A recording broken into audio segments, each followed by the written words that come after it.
আগামীকাল ভোট, আপনারা উৎসবের সাথে ভোট দিতে যাইবেন।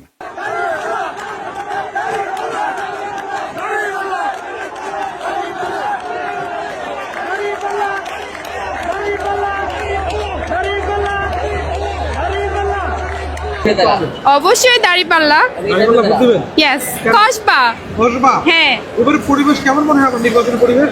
অনেক ভালো।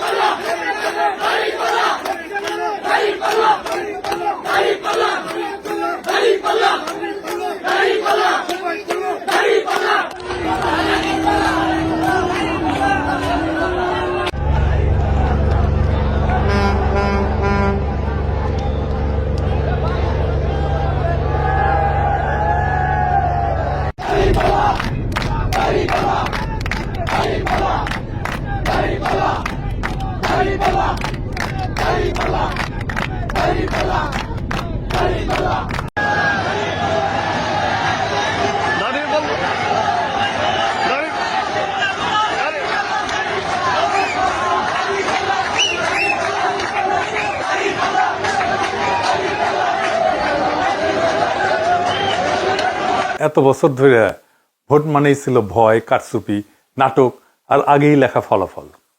কিন্তু কালকের ভোট আলাদা। এই ভোট কোনো দল বাঁচানোর ভোট না, এই ভোট কোনো নেতার মুখ বাঁচানোর ভোট না, এই ভোট আপনার জীবনের হিসাব চাওয়ার ভোট। আগামীকাল থেকে শুরু হবে বাংলাদেশের এক নতুন অধ্যায়, এক নতুন কাল পর্ব। এই বাংলাদেশে কি হবে সেটা বলার আগে আমি আপনাদেরকে একটা কবিতার কিছু অংশ শোনাই। কবিতাটা অনেকেই শুনছেন, সুনীল গঙ্গোপাধ্যায়ের লেখা। নাম হইতেছে কেউ কথা রাখেনি। আমি মাঝখান থেকে পড়তেছি। মামাবাড়ির মাঝি নাদের আলী বলেছিল, বড় হও দাদা ঠাকুর, তোমাকে আমি 3 প্রহরের বিল দেখাতে নিয়ে যাব। সেখানে পদ্ম ফুলের মাথায় সাপ আর ভ্রমর খেলা। নাদের আলী, আমি আর কত বড় হব? আমার মাথায় ঘরের ছাদ ফুঁড়ে আকাশ স্পর্শ করলে তারপর তুমি আমায় 3 প্রহরের বিল দেখাবে? একটাও রয়্যাল গুলি কিনতে পারিনি কখনো। লাঠি লজেন্স দেখিয়ে দেখিয়ে চুষেছে লস্কর বাড়ির ছেলেরা। ভিখিরির মতো চৌধুরীদের গেটে দাঁড়িয়ে দেখেছি ভিতরের রাস উৎসব। অবিরল রঙের ধারার মধ্যে সুবর্ণ কঙ্কন পরা ফর্সা রমণীরা কত রকম আমোদে হেসেছে। আমার দিকে তারা ফিরেও চায়। বাবা আমার কাঁধ ছুঁয়ে বলেছিলেন, দেখিস একদিন আমরাও। বাবা এখন অন্ধ, আমাদের দেখা হয়নি কিছুই। সেই রয়্যালগুলি, সেই লাঠি লজেন্স, সেই রাস উৎসব আমায় কেউ ফিরিয়ে দেবে না। আপনি কই বাচ্চাটা না যে একটাও রয়্যালগুলি কিনতে পারেনি শৈশবে? আপনি কই শিশুটা না যাকে দেখিয়ে দেখে লেবেন চুষ খেয়েছে লস্কর বাড়ির ছেলেরা? আপনি কি সেই কিশোরটা না যে ভিখিরির মতো চৌধুরীদের বাড়ির গেটে দাঁড়িয়ে দেখেছে ভিতরের উৎসব, কেউ আপনার দিকে ফিরেও তাকায়নি? আপনি কি সেই কিশোরটা না যার কাঁধে আপনার অক্ষম দরিদ্র বাবা হাত রেখে পরম মমতায় বলেছিল, দেখিস একদিন আমরাও? আপনি তো সেই যার দেখা হয়নি কিছুই, কোনো স্বপ্নই পূরণ হয়নি। আপনি তো জানেন আমাদের স্বপ্ন পূরণ হওয়ার না। আজকে আপনি কি সেই পিতা না যে ঠিক আপনার বাবার মতোই আপনার সন্তানের একটা সামান্য আবদার পূরণ করতে পারছেন না? আপনার স্ত্রীর জন্য একটা শাড়ি উৎসবে, অন্য কখনো না। সন্তানের জন্য কাপড় জুতা উৎসবে, অন্য সময় না, সব সময় না, কিনে দিতে পারছেন না। অসুখে চিকিৎসা, স্কুলের বেতন, বাসার ভাড়া, সপ্তাহান্তে একটু মাছ বা মাংস তুলে দিতে পারছেন? আমরা অধিকাংশই পারি না। এটা কোনো জীবন। আমাদের বাবা মায়েরা একটা বাচ্চাকে মাদ্রাসায় দেয়, কেন দেয় জানেন? অনেক কারণ আছে, কিন্তু একটা বড় কারণ, তারা জানে তার ইহজগতে সে সুখ পায়নি, শান্তি পায়নি। পরজগতেও যদি একটু শান্তি পায়, খোদা তাআলা যদি রহম করেন, তাহলে বেহেশতে যদি জায়গা দেন। কিন্তু কিভাবে দিবেন? জীবনে তো কোনো সওয়াব অর্জন করতে পারেনি সে তো গুনাহগার। মানুষ মারা গেলে তার আমল বন্ধ হয়ে যায়, কিন্তু 3টা জিনিস চলতে থাকে: সাদকায়ে জারিয়া, উপকারী ইলম এবং নেক সন্তান যে তার জন্য দোয়া করে। সাদকায়ে জারিয়া কেমনে থাকবে? তার তো সংসারই চলতো না। আর ইলম থাকলে তো এই ব্যর্থ জীবন থাকতো না। একটাই আছে উপায়, যদি সন্তান নেক হয়, নেক সন্তান যদি আমার থাকে, তার দোয়া আমার আমলে যুক্ত হবে। তাই মাদ্রাসায় বাচ্চাদের দেয়, যেন ওই বাচ্চার ওসিলায় খোদা তাআলার দয়া হয়, রহম করেন, বেহেশতে একটু জায়গা দেন। আপনি ইহজগতে তার একটা মর্যাদার জীবন নিশ্চিত করতে পারলেন না, তার জীবনে ন্যায় ইনসাফ দিলেন না। আপনার জুডিশিয়ারি করাপ্ট, টাকা দিয়ে রায় কেনা যায়, আপনার আমলাতন্ত্র দুর্বিনীত, আপনার পুলিশ নির্মম, আপনার রাষ্ট্র অন্ধ, তাকে আপনি কিছুই দিতে পারেন না। আবার তার আল্লাহ খোদা, যার কথা চিন্তা করে ইহজগতের যন্ত্রণা সে সহ্য করে, তারে আপনি কায়রা নিতে চান কেন? বাইরে কোন অধিকারে, কোন সাহসে নিতে চান? এমপি হইবেন, হইয়া যাদের ভোটে এমপি হইবেন তাদের কথা ভুলে যাইবেন তো? হ্যাঁ, অবশ্যই ভুলে যাবেন। আপনি প্রথমে শুল্কমুক্ত গাড়ি আমদানি করবেন, তারপরে ঢাকার একটা প্লটের আবেদন করবেন। লজ্জা লাগে না? আপনি দেশ বা মানুষের সেবা করতে আসেন নাই, আসছেন রাষ্ট্রের সম্পদ লুট করতে। হাসিনার আমলে $234 বিলিয়ন লুট করে নিয়ে গেছে হাসিনা এবং তার লোকজন। কত টাকা জানেন? বাংলাদেশের মতো 4টা দেশকে 1 বছর চালানো যায় এই টাকায়। কি বিপুল পরিমাণে টাকা! এটা নিয়ে অল্প কিছু মানুষ, সবাই এখন বিদেশে বসে মৌজ মাস্তি করতেছে। কোনোটাই নিজের উপার্জনের টাকা না। এ টাকা তো হাসিনার আমলে, বাংলাদেশ স্বাধীন হওয়ার পর 55 বছরে এইরকম টাকাই পাচার হয়েছে প্রত্যেক বছর। আমরা গরিব না তো? আপনি গরিব না, আপনাকে গরিব বানায় রাখা হয়েছে, আমাদেরকে গরিব বানায় রাখা হয়েছে। এটা আপনার টাকা। এই $234 বিলিয়ন এটা আপনার টাকা। আপনার টাকা চুরি হয়েছে জন্যই তার ঘাটতি আপনার কাছ থেকে পুষায় নেয়। এই চুরি যদি না হইতো, তাহলে আজকে যে সাবান 55 টাকায় কিনতেছেন সেটা আপনি 5 টাকায় কিনতে পারতেন। আপনি যদি শুধু টাকা চুরি ঠেকাইতে পারেন, টাকা পাচার ঠেকাইতে পারেন, আর কিচ্ছু করা লাগবে না, আপনি 55 টাকার সাবান 5 টাকায় কিনতে পারবেন। এই টাকা পাচার করে কিভাবে জানেন? ব্যাংক থেকে লোন নেয় আর শোধ দেয় না। ব্যাংকের যে ম্যানেজার ডিরেক্টর যে লোনটা দিছে সেও জানে এই টাকাটা ফেরত আসবে না, নিজেরাও কিছু নেয় আর লোন স্যাংশন করে দেয়, আর টাকাটা লোন নিয়ে পাঠায় দেয় দেশের বাইরে হুন্ডি কইরা, আর শোধ দেয় না টাকাটা। এইটারে বলে খেলাপি ঋণ। টাকা পাচারের সবচেয়ে বড় সিস্টেম হইতেছে এই খেলাপি ঋণ। এই ঋণ শোধ করতে হয় না, খালি রিশিডিউল করে, মানে টাকা দেওয়ার টাইম আসলে টাইম বাড়ায় নেয় লোন শোধ করার। এইভাবে চলতে চলতে চলতে চলতে একসময় ব্যাংকই বলে, আরে দূর, এ টাকা ফেরত আসবে না, বাদ দাও, লিল্লা করে দাও। কি মজা! বিএনপি বলতেছে দুর্নীতি দূর করবে, টাকা পাচার থামাবে, পারবে না। টাকা পাচার করার জন্য তো বিএনপি ইলেকশনে আসছে। এদের ক্যান্ডিডেটদের 59% খেলাপি ঋণ আছে, মানে 300 ক্যান্ডিডেটের মধ্যে 177 জনের খেলাপি ঋণ আছে। সে দেখে শুনেই এই চোর ডাকাতদের নমিনেশন দিছে। আপনি এদের ভোট দিবেন আর 55 টাকার সাবান 70 টাকায় কিনবেন। এখন দেশে থাকতে ঈদের সময় নানা ধরনের অনুষ্ঠান হয়, সংবাদ হয়। একটা সংবাদ দেখছিলাম, একজন বুড়ি মহিলা, তাকে জিজ্ঞেস করছে ঈদের দিনে আপনি কি খাবেন? ওই বুড়ি মহিলা বলছে, একটা ডিম পাইলে রান্না করে খাইতাম। এইটা আমাদের দেশের মানুষ, আর এই দেশের মানুষের টাকা চুরি করে, এই দেশের মানুষের টাকায় ফুটানি করে। তো বিএনপি না আসলে তাহলে কি হবে? জামাত এনসিপি এই সিস্টেমের মধ্যে নাই, তাদের দলে চোর নাই, তাদের ক্যান্ডিডেটদের মধ্যে খেলাপি ঋণ নেওয়ার লোক নাই। তারা আগে ক্ষমতা তো ছিল না, তাদের বিরুদ্ধে লুটপাতের কোনো ইতিহাস নাই, তারা পারফেক্ট না আমি জানি, কিন্তু তারা ক্লিন, পরিষ্কার এই রাষ্ট্রকে গড়ে তোলার যে পরিস্থিতি তাদের, তার মধ্যে কোনো খাদ নাই, এই প্রতিশ্রুতির মধ্যে কোনো প্রতারণা নাই। আর এই 12 তারিখে জামাত এনসিপি জিতলে আমরা কোথায় যাব? মির্জা ফখরুল বলছেন আমরা নাকি দেশটাকে পিছাই নিয়ে যাব। যে ঠিকই বলছেন, আমরা পিছায় যাব খেলাফায়ে রাশেদিনের ইনসাফের যুগে।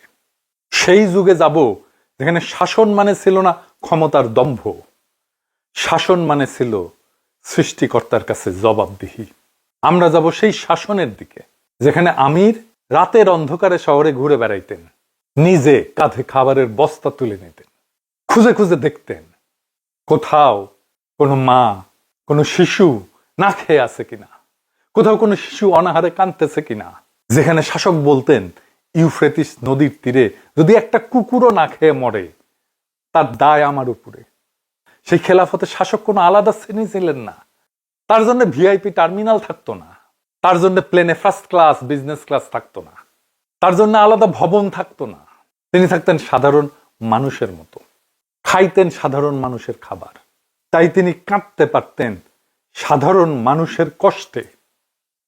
হ্যাঁ মির্জা ফখরুল, আমরা পিছনেই যাইতে চাই, আমরা সেই পিছনে যাইতে চাই যেখানে রাষ্ট্রের শক্তি ছিল ইনসাফ, আইনের শক্তি ছিল নৈতিকতায়, আর রাজনীতির মাপকাঠি ছিল সৃষ্টিকর্তার প্রতি নত হওয়ার ক্ষমতা। আর আপনাদের সামনে যাওয়া যদি হয় লুটের স্বাধীনতা, ভয়ের শাসন আর মিথ্যাকে নীতিতে পরিণত করা, তাহলে হ্যাঁ, আমরা সেই সামনে যাওয়া চাই না। আমরা ফিরে যেতে চাই খেলাফায়ে রাশেদিনের সেই ন্যায় ভিত্তিক শাসনে, যেখানে ক্ষমতা ছিল ইবাদত আর রাষ্ট্র ছিল মানুষের আমানত। জামাত এনসিপির সরকার ক্ষমতায় আসলে একটা জিনিস ধরে রাখতে পারেন, বাংলাদেশ থেকে দুর্নীতির উচ্ছেদ হবে। তারপরে আমরা বাংলাদেশকে একটা দরিদ্র বান্ধব রাষ্ট্র হিসেবে গড়ে তুলব। শুধু দরিদ্র বান্ধব না, আমরা বাংলাদেশকে মানুষ বান্ধব রাষ্ট্র হিসেবে গড়ে তুলব। আমরা কাউকে শাসন করতে চাই না, আমরা কারো উপরে আধিপত্য কায়েম করতে চাই না।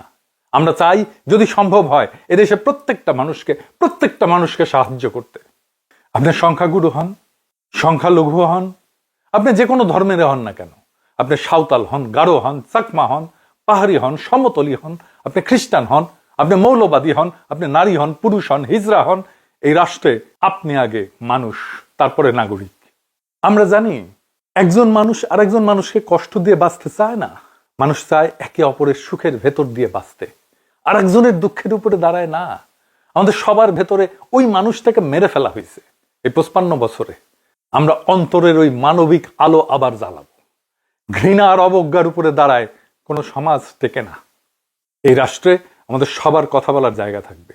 কথা বলার জন্য কেউ আপনাকে গুম করবে না, ক্রস ফায়ারে মেরে ফেলবে না। আপনার চিন্তা বা বিশ্বাসের কারণে আপনাকে পাকিস্তান বা ইন্ডিয়া চলে যাওয়ার নসিহত কেউ দেবে না। কারণ যে রাষ্ট্র নাগরিককে ভয় পায় সে রাষ্ট্র নাগরিকের না। অন্যকে ঠকায়, সম্পদের লোভ, প্রাচুর্যের লোভ মানুষের আত্মাকে বিষাক্ত করে তুলছে। লোভ আমাদের চারপাশে ঘৃণার দেয়াল তুলছে। লোভ লোভ এই লোভ আমাদের সমাজ থেকে, পরিবার থেকে, মানুষ থেকে বিচ্ছিন্ন করে ফেলছে। আমরা টাকার হিসাব করতে পারি খুব, কিন্তু মানুষের কষ্ট দুঃখ অনুভব করতে পারি না। আমরা অন্যের বেদনা বুঝতে পারি না।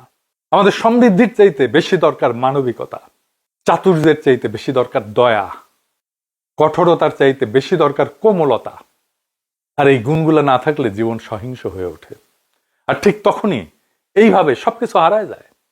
স্বপ্ন হারায়, কল্পনা হারায়, অন্যকে সাহায্য করার মনটা হারায়। আর আমরা মানুষ থাকি না, জিন্দা লাশ হয়ে যাই। এই দেশে সবার জন্য জায়গা আছে। এদেশের মাটি এতটাই উর্বর যে সবাইকে খাওয়ানোর জন্য পর্যাপ্ত শস্য উৎপাদন করতে পারে, যদি আমরা সঠিক পথটা খুঁজে পাই। জনগণের যে ক্ষমতা কেড়ে নিছিল হাসিনা, এইবার সেই ক্ষমতা জনগণের হাতে ফিরাই দিতে হবে আমাদেরকে। আমরা বাঙালি নাকি বাংলাদেশি এই কুটতর্কে কাউকে আর আটকে রাখা হবে না। আমরা সবাই হব বর্ণ, গোত্র, জেন্ডার বৈষম্যমুক্ত বাংলাদেশ নামের এক অগ্রসর আধুনিক রাষ্ট্রের গর্বিত নাগরিক, এবং প্রত্যেকে হবে সমান নাগরিক। কেউ কারো চেয়ে ছোট না, কেউ কারো চেয়ে বড় না, সমমর্যাদা সম্পন্ন নাগরিক। হিন্দু, মুসলমান, বৌদ্ধ, খ্রিস্টান, পাহাড়ি, আদিবাসী কেউ পরিচয়ের আড়ালে দাঁড়ায় নিজের অধিকার চাইবে না। কারণ অধিকার ভিক্ষা না, অধিকার জন্মগত। রাষ্ট্র আপনার ধর্ম পালনের অধিকার নিশ্চিত করবে, কিন্তু রাষ্ট্র কোনো ধর্ম পরিচয়ের কারণে কারো উপরে বৈষম্য করবে না। আপনাকে মসজিদে ঢুকে কেউ পিটাবে না, আপনার মন্দিরের বিগ্রহ কেউ ভেঙে দেবে না। রাষ্ট্র তো কোনো দেবতা না, রাষ্ট্র মানুষের তৈরি। এই রাষ্ট্রকে কোনো রাষ্ট্রীয় প্রতিষ্ঠানকে দানব হয়ে উঠতে দেওয়া যাবে না। আমরা দেশের প্রতিরক্ষার জন্য শক্তিশালী গণপ্রতিরক্ষা ব্যবস্থা করব, সশস্ত্র বাহিনীর গণসম্পৃক্তি বাড়াবো। আর আমি বলতে চাই আমাদের সৈনিকদের, আমাদের পুলিশদের, আনসারদের, বিজেপিদের, নিজেদের হাসিনার মতো অমানুষের হাতে আর তুলে দিয়েন না। হাসিনা আপনাদের মানুষ মনে করতো না, আপনাদের এমন বানায় ফেলছিল যে আপনাদের জনতার মুখোমুখি দাঁড় করাই দিছিল। পুলিশ কোনো দুর্ঘটনায় মারা গেলে বলতো মানুষ আলহামদুলিল্লাহ। আপনারা কি এই জীবন চান? সারা দেশের মানুষের ঘৃণা নিয়ে বাঁচতে চান, নাকি চান যে বাংলাদেশের শিশুরা আপনাদের দেখে স্যালুট দিক? রাস্তায় মানুষ আপনাকে দেখে এক কাপ চা খাওয়াইতে পারলে নিজেকে ধন্য বলে মনে করুক।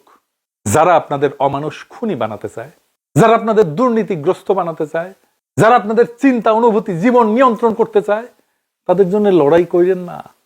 ওটা আপনার লড়াই না। ওদের জন্য অস্ত্র ধরেন না। বিশ্বাস করেন, রাস্তায় যখন স্লোগান দিছে কয়েকদিন আগে 1, 2, 3, 4 পুলিশের বিশ্বাস করেন আমার হৃদয়টা ভেঙে গেছে। এইভাবে তো রাষ্ট্র টিকবে না। পুলিশ ছাড়া আমরা রাষ্ট্র চালাবো কিভাবে? এটা সিরিয়াস একটা সংস্কার লাগবে, একটা সিরিয়াস রিকনসিলিয়েশন লাগবে জনতা এবং পুলিশের। কিন্তু আপনাদের একটা কাজ, সৈনিক, পুলিশ, আনসার আর বিজিবি আপনাদের করতে হবে এই 12 তারিখে পূর্ণ পেশাদারিত্বের সাথে কাজ করতে হবে। আপনার পছন্দের দল হেরে গেলেও আপনার সামনে হেরে যাক, হারাই উচিত। সংশোধন হয়ে আবার ফিরে আসবে 5 বছর পরে। একটাই কাজ করবেন, কোনো কারচুপি, কোনো ভোট ডাকাতি, কোনো প্রতারণা আপনার সামনে হইতে দেন না।